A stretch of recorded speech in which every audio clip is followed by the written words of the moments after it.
permit them to make another journey with me?" asked Claus eagerly. The prince reflected while he gazed at Will, who was scowling, and at the master woodsman, who was smiling. Then he stood up and addressed the company as follows.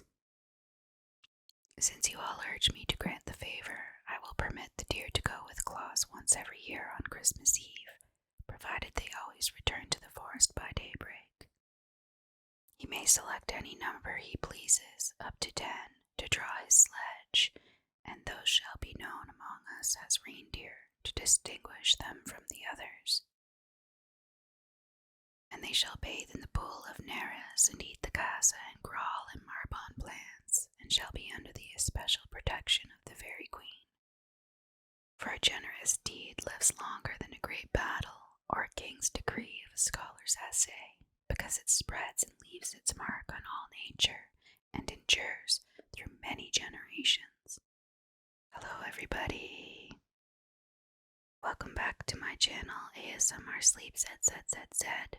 My name is Mel.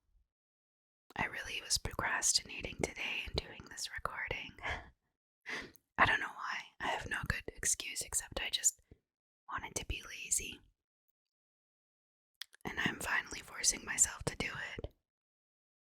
However, I also gave my dog a new bone. And I did close the door and everything, but I have a sneaking suspicion that we might hear it in the background sometimes. But I don't have the heart to take it away from him. He's just living his best life right now. Just mowing down on that thing. And he's a pretty big dog, so he can get some good bite power. So it can be pretty loud sometimes. Hopefully the mic doesn't pick it up, but I don't know. We are continuing the life and adventures of Santa Claus. I believe this is going to be the second last video,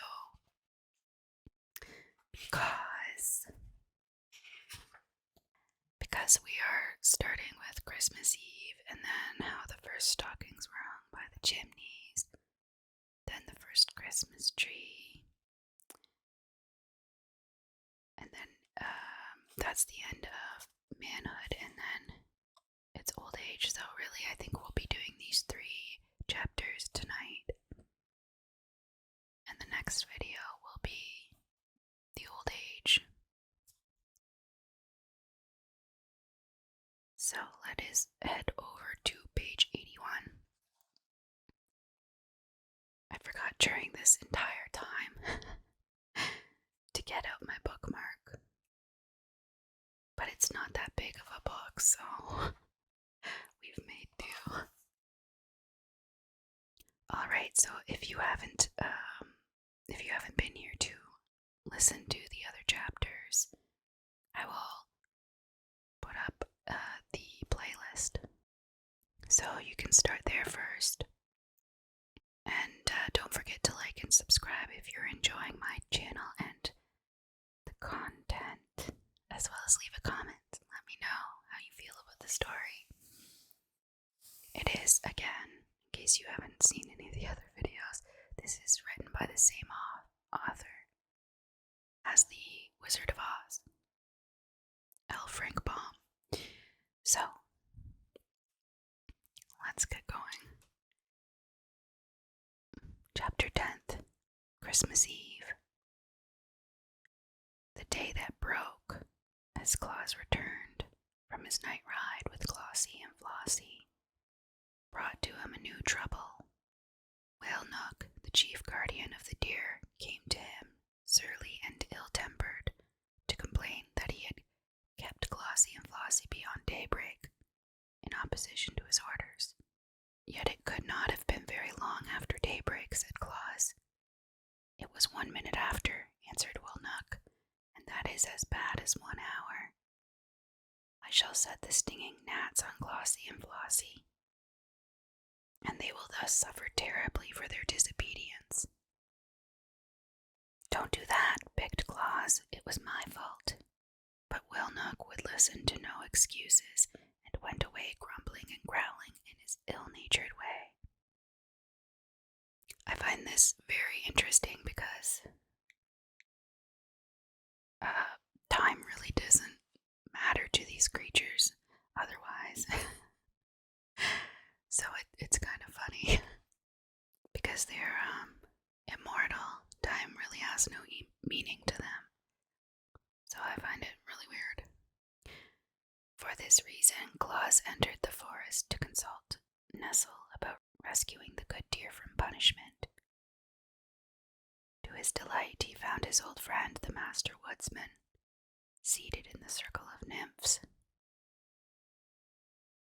Ak listened to the story of the night journey to the children and of the great assistance the deer had been to Claus by drawing his sledge over the frozen snow. I do not wish my friends to be punished if I can save them, said the toy maker, when he had finished the relation. They were only 1 minute late, and they ran swifter than a bird flies to get home before daybreak. That must be the bad-tempered Nook. Ak stroked his beard thoughtfully a moment, and then sent for the prince of the Nooks, who rules all his people in Bursey, and also for the queen of the fairies and the prince of the rills. When all had assembled, Claus told his story again at Ak's command, and then the master addressed the prince of the Nooks, saying, "The good work that Claus is doing among mankind deserves the support of every honest immortal. Already he is called a saint in some of the towns, and before long the name of Santa Claus will be lovingly known in every home that is blessed with children. Moreover, he is the son of our forest, so we owe him our encouragement. You, ruler of the Nooks, have known him these many years. Am I not right in saying he deserves our friendship?"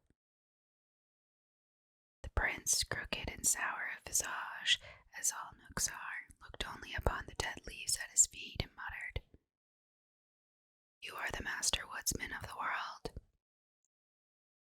Ak smiled, but continued in soft tones, "It seems that the deer which are guarded by your people can be of great assistance to Claus.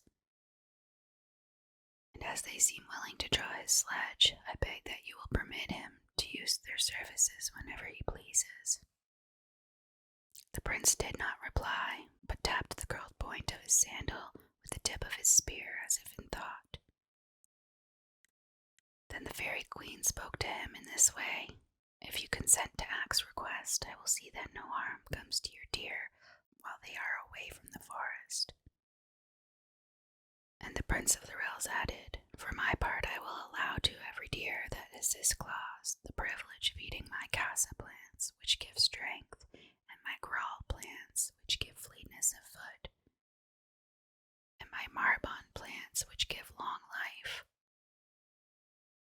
And the queen of the nymphs said, "The deer which draw the sledge of Claus will be permitted to bathe in the forest pool of Nereus, which will give them sleek coats and wonderful beauty." The prince of the Nooks, hearing these promises, shifted uneasily on his seat, for in his heart he hated to refuse a request of his fellow immortals. Although they were asking an unusual favor at his hands, and the Nooks are unaccustomed to granting favors of any kind. Finally, he turned to his servants and said, "Call Will Nook." When Surly Will came and heard the demands of the immortals, he protested loudly against granting them. "Deer are deer," said he, "and nothing but deer. Were they horses, it would be right to harness them like horses. But no one harnesses deer because they are free, wild creatures, owing no service of any sort to mankind. It would degrade my deer to labor for Claus, who is only a man in spite of the friendship lavished on him by the immortals." "You have heard," said the prince to Ak. "There is truth in what Will says." "Call Glossie and Flossie," returned the master. The deer were brought to the conference, and Ak asked them if they objected to drawing the sledge for Claus. "No, indeed," replied Glossie. "We enjoyed the trip very much." "And we tried to get home by daybreak, added Flossie, but we were unfortunately a minute too late. A minute lost at daybreak doesn't matter, said Hack. You are forgiven for that delay. Provided it does not happen again, said the Prince of the Nooks sternly. And will you permit them to make another journey with me? Asked Claus eagerly. The prince reflected while he gazed at Will, who was scowling, and at the Master Woodsman, who was smiling. Then he stood up and addressed the company as follows. Since you all urge me to grant the favor, I will permit the deer to go with Claus once every year on Christmas Eve, provided they always return to the forest by daybreak. He may select any number he pleases, up to 10, to draw his sledge, and those shall be known among us as reindeer, to distinguish them from the others. And they shall bathe in the pool of Nereus, and eat the casa and grawl and marbon plants, and shall be under the especial protection of the Fairy Queen. And now cease scowling, Will Nook, for my words shall be obeyed. He hobbled quickly away through the trees to avoid the thanks of Claus and the approval of the other immortals, and Will, looking as cross as ever, followed him. But Hack was satisfied, knowing that he could rely on the promise of the prince, however grudgingly given, and Glossie and Flossie ran home, kicking up their heels delightedly at every step. When is Christmas Eve? Claus asked the master. In about 10 days, he replied. Then I cannot use the deer this year, said Claus thoughtfully, for I shall not have time enough to make my sack full of toys. The shrewd prince foresaw that, responded Hack, and therefore named Christmas Eve as the day you might use the deer, knowing it would cause you to lose an entire year. If I only had the toys the Aguas stole from me, said Claus sadly, I could easily fill my sack for the children. Where are they? Asked the master. I do not know, replied Claus, but the wicked Aguas probably hid them in the mountains. Hack turned to the Fairy Queen. Can you find them? He asked. I will try, she replied brightly. Then Claus went back to the Laughing Valley to work as hard as he could, and a band of fairies immediately flew to the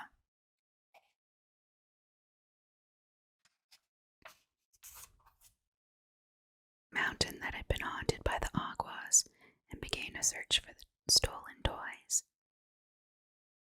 The fairies, as we well know, possess wonderful powers, but the cunning Aguas had hidden the toys in a deep cave and covered the opening with rocks so no one could look in.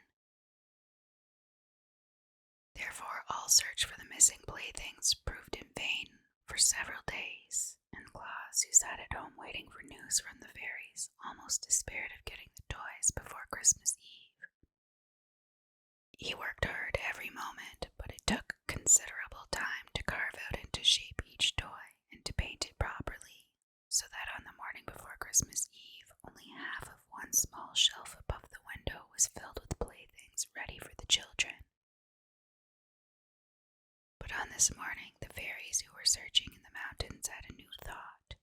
They joined hands and moved in a straight line through the rocks that formed the mountain, beginning at the topmost peak and working downward, so that no spot could be missed by their bright eyes. And at last they discovered the cave where the toys had been heaped up by the wicked Aguas. It did not take them long to burst open the mouth of the cave, and then each one seized as many toys as he could carry, and they all flew to Claus and laid the treasure before him. The good man was rejoiced to receive, just in the nick of time, such a store of playthings with which to load his sledge, and he sent word to Glossie and Flossie to be ready for the journey at nightfall. With all his other labors, he had managed to find time since the last trip to repair the harness and to strengthen his sledge, so that when the deer came to him at twilight, he had no difficulty in harnessing them. We must go in another direction tonight, he told them, where we shall find children I have never yet visited, and we must travel fast, and to work quickly, for my sack is full of toys and running over the brim. So just as the moon arose, they dashed out of the laughing valley and across the plain and over the hills to the south. The air was sharp and frosty, and the starlight touched the snowflakes and made them glitter like countless diamonds.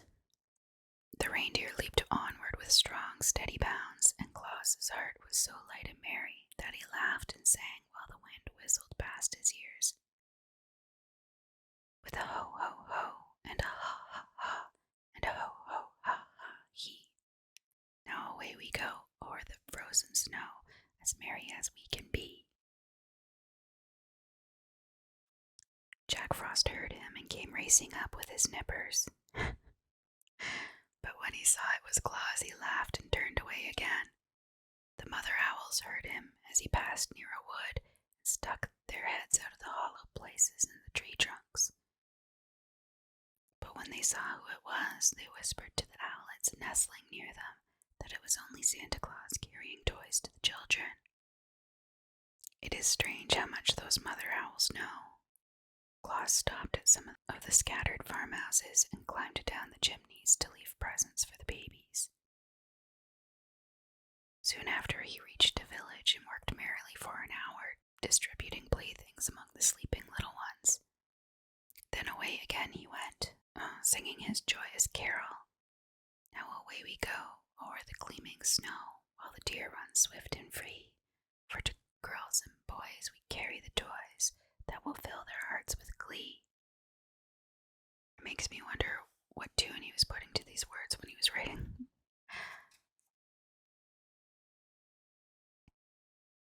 The deer liked the sound of his deep bass voice and kept time to the song with their hoof beats on the hard snow. But soon they stopped at another chimney, and Santa Claus, with sparkling eyes and face, brushed red by the wind, climbed down its smoky sides and left a present for every child the house contained. It was a merry, happy night. Swiftly the deer ran, and busily their driver worked to scatter his gifts among the sleeping children. But the sack was empty at last, and the sledge headed homeward, and now again the race with daybreak began. Glossie and Flossie had no mind to be rebuked a second time for tardiness, so they fled with a swiftness that enabled them to pass the gale on which the Frost King rode, and soon brought them to the Laughing Valley. It is true, when Claus released his steeds from their harness, the eastern sky was streaked with gray, but Glossie and Flossie were deep in the forest before day fairly broke. Claus was so wearied with his night's work that he threw himself upon his bed and fell into a deep slumber, and while he slept, the Christmas sun appeared in the sky and shone upon hundreds of happy homes, where the sound of childish laughter proclaimed that Santa Claus had made them a visit. God bless him, it was his first Christmas Eve, and for hundreds of years since, he has nobly fulfilled his mission to bring happiness to the hearts of little children. Cute little illustration there. Chapter 11th. How the first stockings were hung by the chimneys. When you remember that no child, until Santa Claus began his travels, had ever known the pleasure of possessing a toy, you will understand how joy crept into the homes of those who had been favored with a visit from the good man, and how they talked of him day by day in loving tones, and were honestly grateful for his kindly deeds. It is true that great warriors and mighty kings and clever scholars of that day were often spoken of by the people, but no one of them were so greatly beloved as Santa Claus, because none other was so unselfish as to devote himself to making others happy. For a generous deed lives longer than a great battle or a king's decree of a scholar's essay, because it spreads and leaves its mark on all nature and endures through many generations. The bargain made with the Nook Prince changed the plans of Claus for all future time.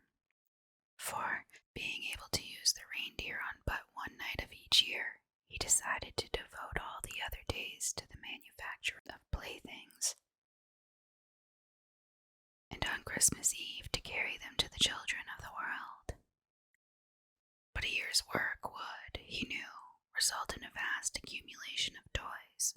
So he resolved to build a new sledge that would be larger and stronger and better fitted for swift travel than the old and clumsy one. His first act was to visit the Gnome King, with whom he made a bargain to exchange 3 drums, a trumpet, and two dolls for a pair of fine steel runners, curled beautifully at the ends. For the Gnome King had children of his own, who, living in the hollows under the earth, in mines and caverns, needed something to amuse them. Interesting. It's been a long time since I actually read the other books from The Wizard of Oz, but I know one of them, maybe more than one, but one for sure, makes mention of the Gnome King, and I think Dorothy actually goes and meets with the Gnome King. I forget the entire story, but it's really cool. I like it, and one day I will get to reading it for you. Maybe I'll start. Actually, I didn't even finish the first one yet. Maybe I need to do that after Christmas. It's been over a year and I still haven't completed it. Wow. But honestly, I think I find like the original Wizard of Oz story the most boring because I've read it so many times, or because I've seen the movie so many times. So all the other ones I've read far fewer times, so they're more interesting to me. So once I lost interest, I just never came back to it. Not good. I do need to finish the story for you. So I can continue on with the ones that I like even better. Okay, that's an after Christmas plan, okay? That's in the books. Right, okay. In 3 days the steel runners were ready, and when Claus brought the playthings to the Gnome King, His Majesty was so greatly pleased with them that he presented Claus with a string of sweet-toned sleigh bells in addition to the runners. "These will please Glossie and Flossie," said Claus as he jingled the bells and listened to their merry sound. "But I should have 2 strings of bells, one for each deer." "Bring me another trumpet and a toy cat," replied the king, "and you shall have a second string of bells like the first." "It is a bargain," cried Claus, and he went home again for the toys. The new sledge was carefully built, the Knooks bringing plenty of strong but thin boards to use in its construction. Claus made a high, rounding dashboard to keep off the snow cast behind by the fleet hoofs of the deer, and he made high sides to the platform so that many toys could be carried, and finally he mounted the sledge upon the slender steel runners made by the Gnome King. It was certainly a handsome sledge, and big and roomy. Claus painted it in bright colors, although no one was likely to see it during his midnight journeys, and when all was finished, he sent for Glossie and Flossie to come and look at it. The deer admired the sledge, but gravely declared it was too big and heavy for them to draw.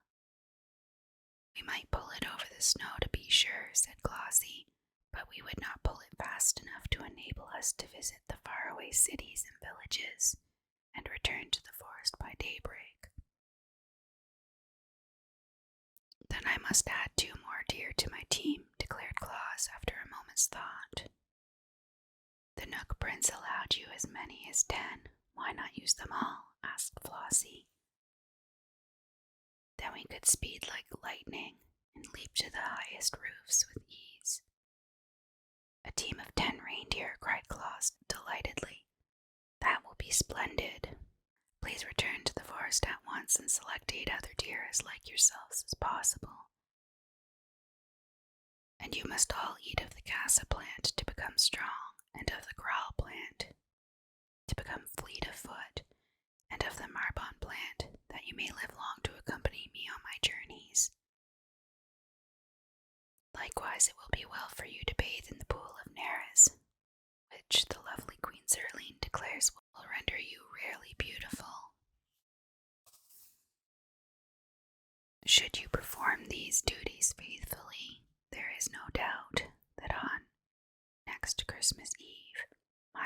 reindeer will be the most powerful and beautiful steeds the world has ever seen. So Glossie and Flossie went to the forest to choose their mates, and Claus began to consider the question of a harness for them all. In the end, he called upon Peter Nook for assistance, for Peter's heart is as kind as his body is crooked, and he is remarkably shrewd as well.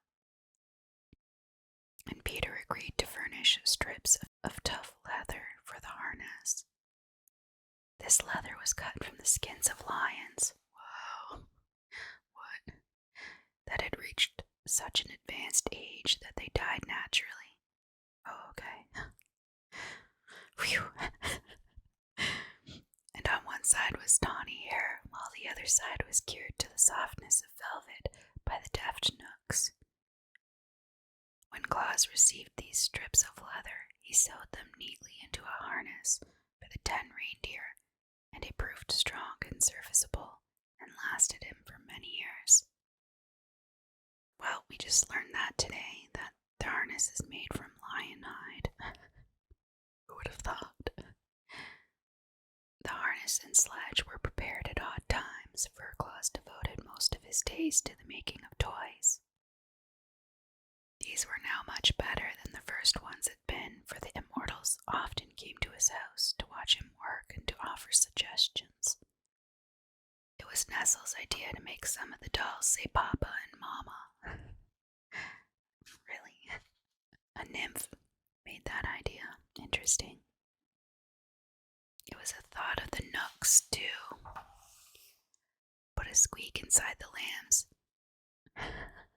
That's my dog's favorite. He always rips it out first. So that when a child squeezed them, they would say bah.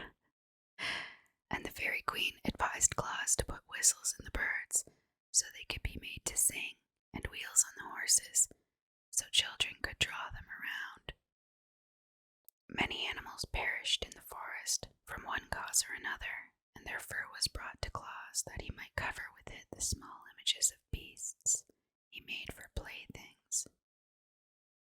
A merry rill suggested that Claus make a donkey with a nodding head, which he did, and afterward found that it amused the little ones immensely. And so the toys grew in beauty and attractiveness every day, until they were the wonder of even the immortals. When another Christmas Eve drew near, there was a monster load of beautiful gifts for the children ready to be loaded upon the big sledge. Claus filled 3 sacks to the brim and tucked every corner of the sledge box full of toys besides. Then at twilight the 10 reindeer appeared, and Flossie introduced them all to Claus. They were Racer and Pacer, Reckless and Speckless, Fearless and Peerless, and Ready and Steady, who with Glossie and Flossie made up the 10 who have traversed the world these hundreds of years with their generous master. Those are not the names we are used to. They were all exceedingly beautiful, with slender limbs, spreading antlers, velvety dark eyes, and smooth coats of fawn color, spotted with white. I thought only the babies had spots, but okay, interesting. Claus loved them at once, and has loved them ever since, for they are loyal friends, and have rendered him priceless service. The new harness fitted them nicely, and soon they were all fastened to the sledge by 2s, with Glossie and Flossie in the lead. These wore the strings of sleigh bells, and were so delighted with the music they made that they kept prancing up and down to make the bells ring. Claus now seated himself in the sledge, drew a warm robe over his knees and his fur cap over his ears, and cracked his long whip as a signal to start. Instantly the 10 leaped forward and were away like the wind, while Jolly Claus laughed gleefully to see them run and shouted a song in his big hearty voice. With a ho ho ho and a ha ha ha and a ho ho ha ha he, now away we go over the frozen snow, as merry as we can be. There are many joys in our load of toys, as many a child will know, we'll scatter them wide on our wild night ride over the crisp and sparkling snow.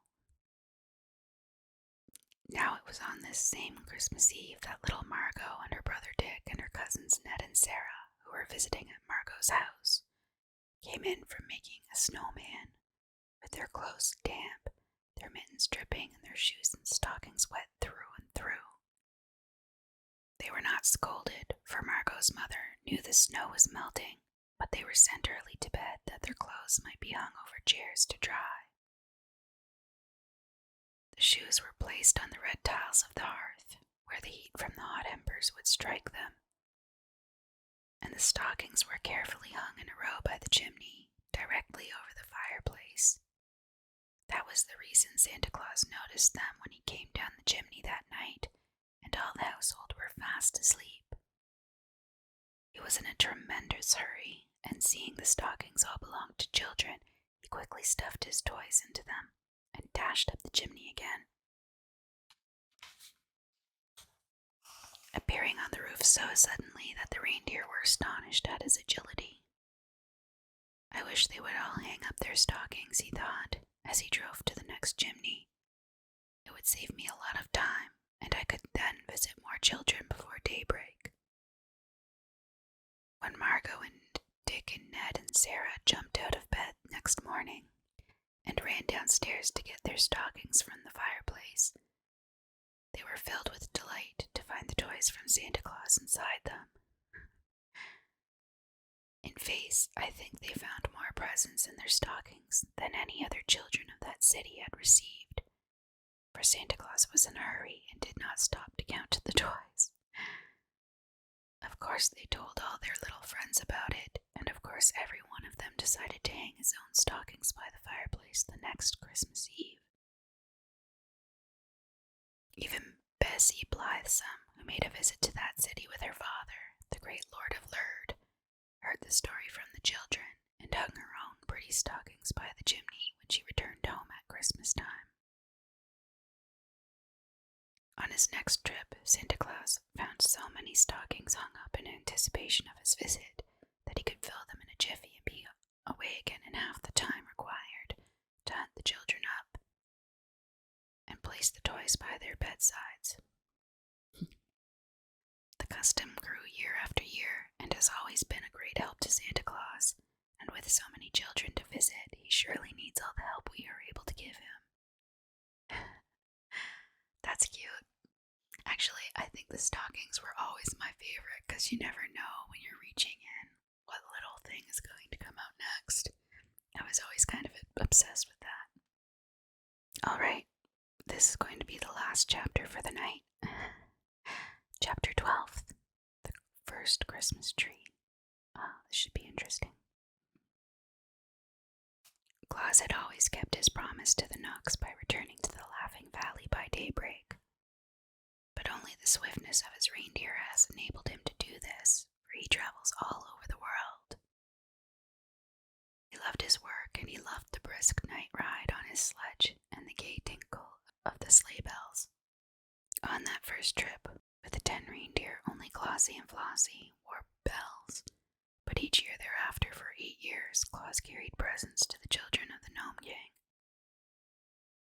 And that good-natured monarch gave him in return a string of bells at each visit, so that finally every one of the 10 deer was supplied, and you may imagine what a merry tune the bells played as the sledge sped over the snow.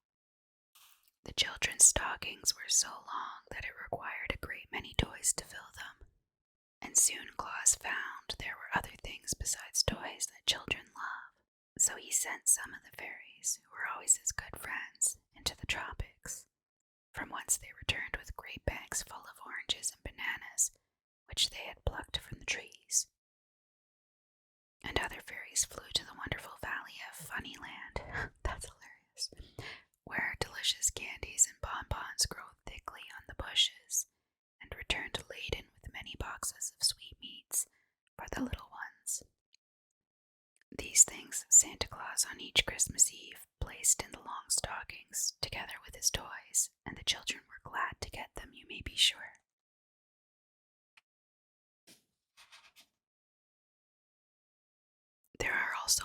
countries where there is no snow in winter, but Claus and his reindeer visited them as well as the colder climes, for there were little wheels inside the runners of his sledge, which permitted it to run as smoothly over bare ground as on the snow. And the children who lived in the warm countries learned to know the name of Santa Claus as well as those who lived nearer to the Laughing Valley. Once, just as the reindeer were ready to start on their yearly trip, a fairy came to Claus and told him of 3 little children who lived beneath a rude tent of skins on a broad plain where there were no trees whatever. These poor babies were miserable and unhappy, for their parents were ignorant people who neglected them sadly. Claus resolved to visit these children before he returned home, and during his ride he picked up the bushy top of a pine tree, which the wind had broken off, and placed it in his sledge. It was nearly morning when the deer stopped before the lonely tent of skins where the poor children lay asleep. Claus at once planted the bit of pine tree in the sand and stuck many candles on the branches. Then he hung some of his prettiest toys on the tree, as well as several bags of candies. It did not take long to do all this, for Santa Claus works quickly, and when all was ready, he lighted the candles, and thrusting his head in at the opening of the tent, he shouted, "Merry Christmas, little ones!" With that, he leaped into his sledge and was out of sight before the children, rubbing the sleep from their eyes, could come out to see who had called them. You can imagine the wonder and joy of these little ones who had never in their lives known a real pleasure before. When they saw the tree sparkling with lights that shone brilliant in the grey dawn and hung with toys enough to make them happy for years to come, they joined hands and danced around the tree, shouting and laughing, until they were obliged to pause for breath, and their parents also came out to look and wonder, and thereafter had more respect and consideration for their children, since Santa Claus had honored them with such beautiful gifts. The idea of the Christmas tree pleased Claus, and so the following year he carried many of them in his sledge and set them up in the homes of poor people who seldom saw trees, and placed candles and toys on the branches. Of course, he could not carry enough trees in one load of all who wanted them, but in some homes, the fathers were able to get trees and have them all ready for Santa Claus when he arrived. And these the good Claus always decorated as prettily as possible, and hung with toys enough for all the children who came to see the tree lighted. These novel ideas and the generous manner in which they were carried out made the children long for that one night in the year when their friend Santa Claus should visit them. And as such anticipation is very pleasant and comforting, the little ones gleaned much happiness by wondering what would happen when Santa Claus next arrived. Perhaps you remember that stern Baron Braun who once drove Claus from his castle and forbade him to visit his children. Well, many years afterward, when the old Baron was dead and his son ruled in his place, the new Baron Braun came to the house of Claus with his train of knights and pages and henchmen, and dismounting from his charger, bared his head humbly before the friend of the children. "My father did not know your goodness and worth," he said, "and therefore threatened to hang you from the castle walls. But I have children of my own who long for a visit from Santa Claus, and I have come to beg that you will favor them hereafter as you do other children." Claus was pleased with this speech, for Castle Braun was the only place he had never visited, and he gladly promised to bring presents to the Baron's children the next Christmas Eve.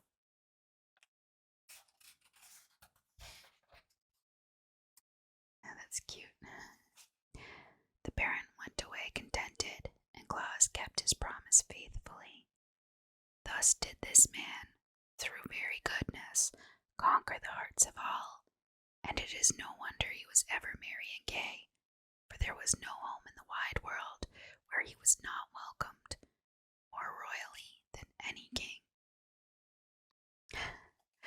Well,